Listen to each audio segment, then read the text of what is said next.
Oh yes, I mean alcohol is a very bad drug for violence. 50% of people who are murdered are drunk, and 50% of the people who murder them are drunk. And that's true for almost every violent crime. In fact, if you eliminated alcohol, you'd eliminate most interpersonal violence. Look, I find that this is kind of an interesting topic because I think it's interesting that alcohol is legal. Mm-hmm. And yet, you know, you do terrible things sometimes. You probably couldn't have made any a worse drug legal, right? From an epidemiological perspective. On the other hand, you have marijuana or psilocybin or LSD even, or some of these other drugs, and they make you thirsty, make you laugh, and you wake up feeling fine. I find it really fascinating that alcohol is the illegal one. How did that ever happen or is the legal one? Why does our system I think work? it probably happened because it was so easy to make and it was just everywhere. Right? Because all you really have to do is put barley in water and you get beer, right? So it was really easy to make, and at least in many societies, it's been around for a very long time. And so it became legal just because, well, back in the Middle Ages, people drank alcohol, not water, because all the water was polluted.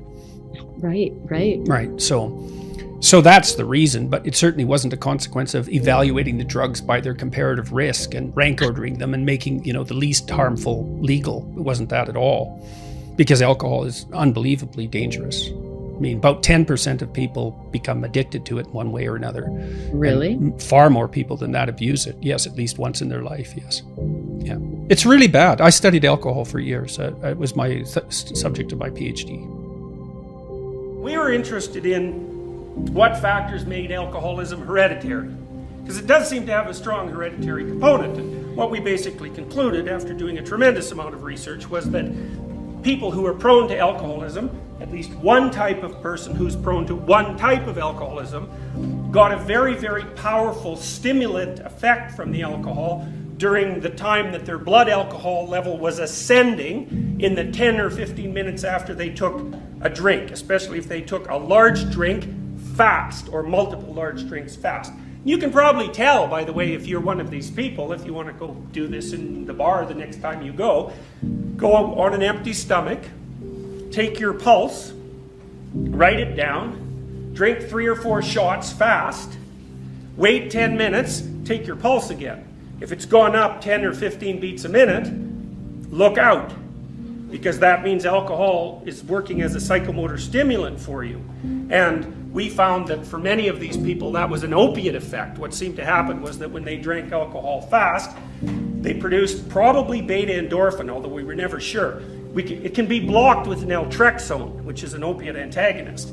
Anyways, the other characteristic of that pattern of alcohol consumption is that the real kick only occurs when you're on the ascending limb of the blood alcohol curve. So, first of all, your blood alcohol goes up, and then it goes down. And generally, when it goes down, it's not pleasant. That's when you start to feel hungover. And a hangover is actually alcohol withdrawal, by the way. So it's like heroin withdrawal, except it's alcohol withdrawal. And it's generally not pleasant for people, so they usually sleep through it, or it puts them to sleep. But if you're one of these people who get a real kick on the ascending limb of the blood alcohol curve, then you can just keep pounding back the alcohol, and it'll keep hitting you and keep you in that position where you're on the ascending part of the blood alcohol curve. And you can probably tell if you're one of these people if you can't stop once you get started. So if it's like you have 4 drinks quick, and it's like, man, you're gone until the alcohol runs out, or till it's 4 in the morning, or till you've spent all your money, or you've been at the last bar in town, or that you're sitting on your friend's bed after everybody's gone home from the party and you're still drinking, you might suspect that you're one of those people. And if you are one of those people, well, then you should watch the hell out, because alcohol is a vicious drug, and it gets people in its grasp hard, and it's hard for them to escape once they do. They don't have a value hierarchy. So Pleasure Island, it's a good example. Those kids that were brought there were lost. So they didn't have anywhere to go. They didn't have an identity. So they default to local pleasure. And that's better than none. Although the problem with local pleasure, well, as the narrative made clear, is that you better look out if you're impulsive, because it's going to kick back on you hard. And the reason is, you're only considering the immediate time frame. And the problem is that things propagate across all the time frames. And so just because something works really well this second, cocaine for example, doesn't mean that it's a tenable solution to the class of all problems. So usually, often, people pursue local pleasure because that's the best they can imagine, it's the best they've been taught, they don't see another alternative. So it could be ignorance, it can be they don't want to adopt the responsibility, because part of the problem with working at every level of the hierarchy simultaneously is that it's like dancing to a very complex waltz, let's say. You have to be paying attention to a very large number of things simultaneously and doing things right. It requires responsibility. And so, you know,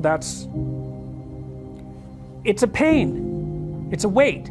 Part of the reason people drink alcohol is to get rid of their responsibility. I mean, that's, you know, you hear people drink because they have problems. It's like, yeah, no.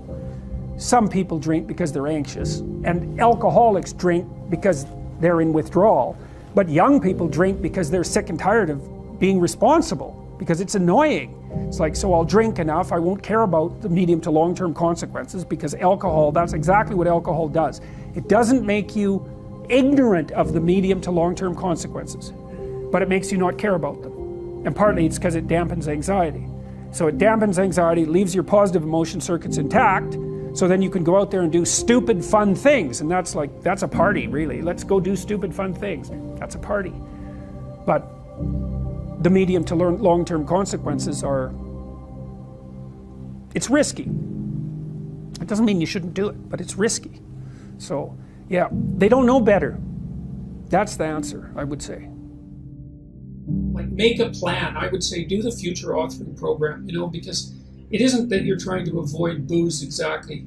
It's that you're trying to restructure your whole life, you know, because if you're a drinker, then all your friends are drinkers, and you're used to drinking in every social situation, and the places that you go to socialize are places that you drink, and like, it's really built in as a whole set of habits. And so what you have to do is kind of redesign your life, and you have to think of things. You can't just stop drinking. You have to figure out what you're going to start doing instead of drinking. There's a hole that you have to fill in. And, you know, the future authoring program will also help you figure out what your life could look like in the absence of alcohol, and what kind of hell you could end up in if you keep drinking and it causes all the problems that it can cause. And I think you really need to, you need to think through the hell that can occur, and you have to think through how your life could be valuable without alcohol, so that you can be motivated enough to try to regulate it. And I would also say, if you fail and slip, don't berate yourself and beat yourself up. Just start quitting again, because, you know, if you could cut your alcohol intake down 75%, that's a hell of a lot better than zero.